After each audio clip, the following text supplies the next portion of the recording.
incredible! Fossil! Yes, victory is ours.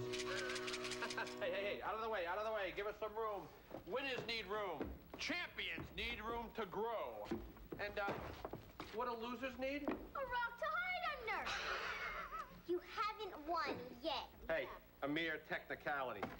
And we've already got a head start on the celebrating, as Schemy and I just got back from Barton Winslow's General Store and bought out the entire thing of candy. Hey, little Schemy champion, dig into a 30-pound box of candy. Hey, I just can't wait until J.B. King Esquire announces the winner, and then we can collect our prize. And then I can pay for the candy. Hey, what is the first prize? Uncle Skinner says it's $2,300. I never heard that. Hey, maybe it's $2,400. Wow, that sounds like a lot of money. Hey, wait a minute. If it's $2,400, that means we could buy this place. And could we do anything that we want with it? I think so, yes. Can we make the trains run backwards? Who's gonna stop us? We could cut down those apple trees and make a giant parking lot with signs saying, "This way to the arcade." Who's gonna stop us? Hey, that's our apple orchard. I don't care. Hey, we could throw spaghetti all over this picture. Hey, that's everyone's mural, not just yours. Oh, yeah? Who's gonna stop us? You gonna stop us? Come on, Schemy, let's go somewhere else where we can discuss our improvements for this dump. Come on. Uncle Skinner, I don't feel so good. Oh, here. Have some of these licorice cherry balls. They'll make you feel better. They're not really going to do those things to Shining Time Station, are they? Not while I'm working here. Hey, is that your slogan for the contest? Mm-hmm. Do you want to hear it? Okay. Yeah. You're on the right track on the Indian Valley Railroad. That's right. I like yours. Well, good luck, everyone. May the best slogan win. Looks like you got yours done just in time, Stacy.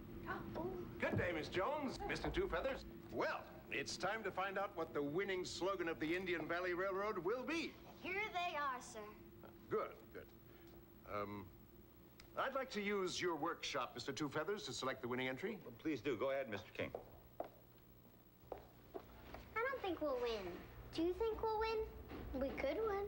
You're right, we could win. Hey, you did your best. That's more important than winning. Oh, Billy, you trimmed the trees. Oh, they look much, much better now. How will you know if the trees are well again? Oh, when the birds come back. You guys hear any birds? No. Do you think Schemy could win and then rip out the orchard for a parking lot? Or throw spaghetti all over the wall? I wouldn't be too worried about Schemy. He hasn't won the contest yet. And if he does win, no one knows what the first prize is. He's acting just like those mischievous freight cars. Thomas had to learn all about them. What happened? Well, before Thomas knew where he was, they'd go running on ahead, just like Schemy. I'll tell you about it. Thomas the Tank Engine wouldn't stop being a nuisance. Night after night, he kept the other engines awake. I'm tired of pushing coaches. I want to see the world. The other engines didn't take much notice, for Thomas was a little engine with a long tongue.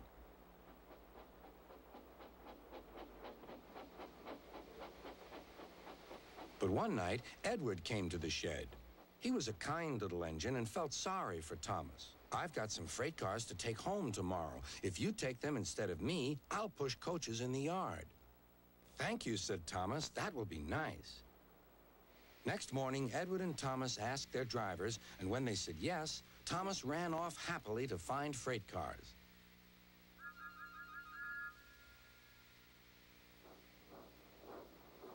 Now, the freight cars are silly and noisy. They talk a lot and don't attend to what they are doing.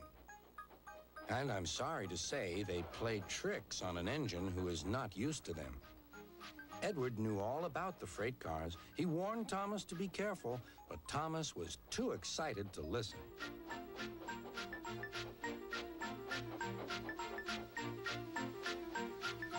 The shunter fastened the coupling, and when the signal dropped, Thomas was ready. The conductor blew his whistle. Beep, beep, answered Thomas and started off. But the freight cars weren't ready. Oh, oh, they screamed. Wait, Thomas, wait. But Thomas wouldn't wait. Come on, he puffed. All right, don't fuss. All right, don't fuss, grumbled the cars.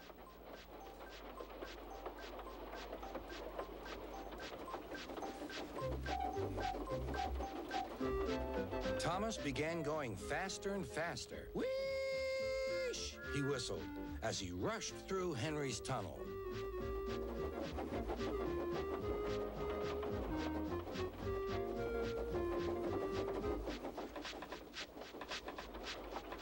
Hurry, hurry, called Thomas. He was feeling very proud of himself. But the cars grew crosser and crosser. At last, Thomas slowed down as he came to Gordon's Hill.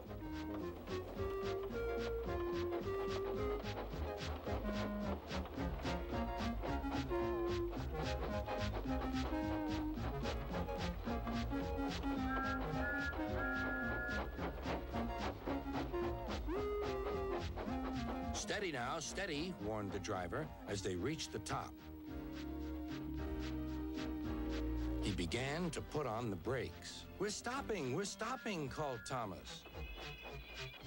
No, no, no, answered the cars, bumping into each other. Go on, go on. Before the driver could stop them, they had pushed Thomas down the hill and were rattling and laughing behind him. Poor Thomas tried hard to stop them from making him go too fast. Stop pushing, he hissed. But the cars took no notice. Go on, they giggled in their silly way. There's the station. Oh dear, what shall I do? Cried Thomas. They rattled straight through and swerved into the goods yard. Thomas shut his eyes. I must stop. When he opened his eyes, he saw he had stopped just in front of the buffers. There, watching him, was Sir Topham Hatt. What are you doing here, Thomas? He asked. I've brought Edward's freight cars, Thomas answered. Why did you come so fast? I didn't mean to. I was pushed, said Thomas. You've got a lot to learn about freight cars, Thomas. After pushing them about here for a few weeks, you'll know almost as much about them as Edward. Then you'll be a really useful engine.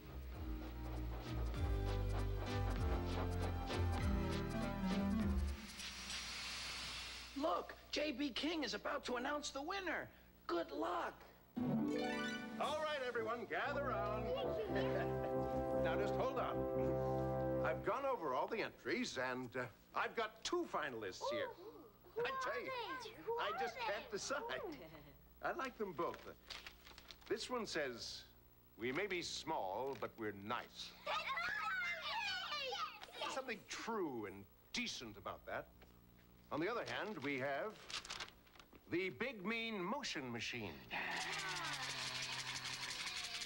I like the sound of that. It may not be as true, but it's gutsy. Gutsy. I'll tell you what.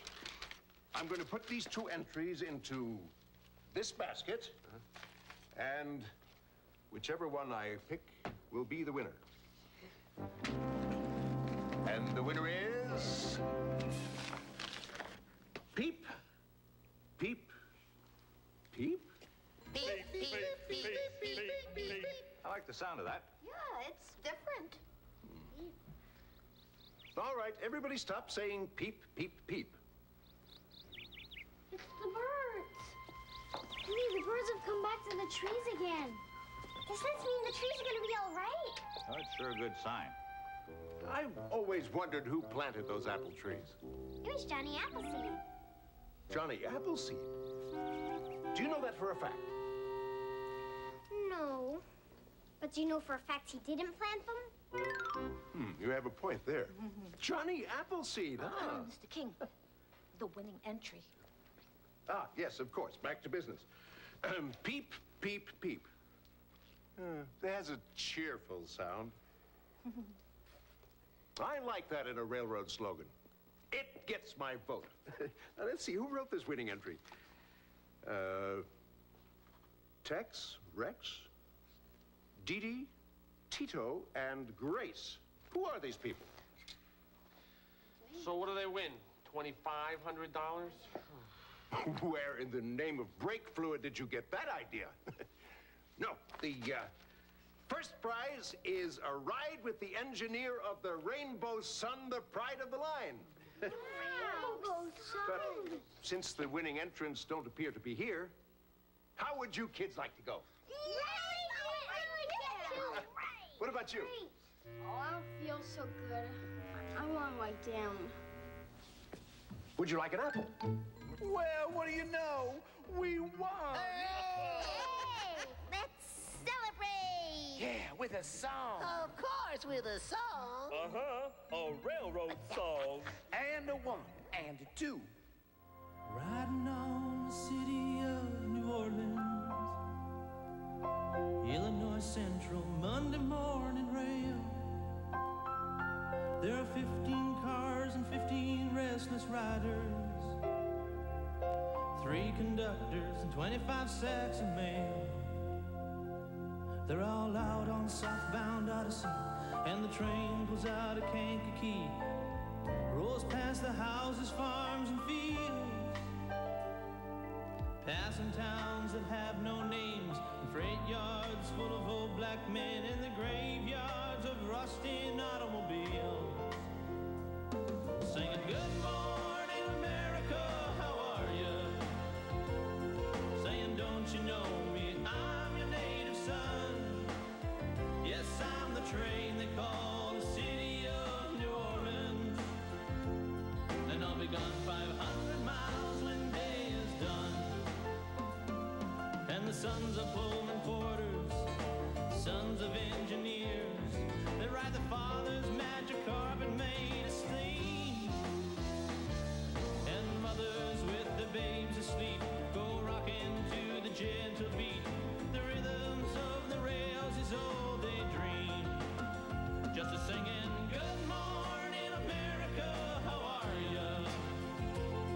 Saying don't you know me, I'm your native son, and I'm the train they call the city of New Orleans. I'll be gone 500 miles when day is done. Nighttime on the city of New Orleans, changing cars in Memphis, Tennessee. Oh, it's halfway home and we'll be there by morning, through the Mississippi darkness rolling to the sea. Just a singing good night America, how are ya? Saying don't you know me, I'm your native son. Well, I'm the train they call the city of New Orleans, and I'll be gone a long, long time when day is done.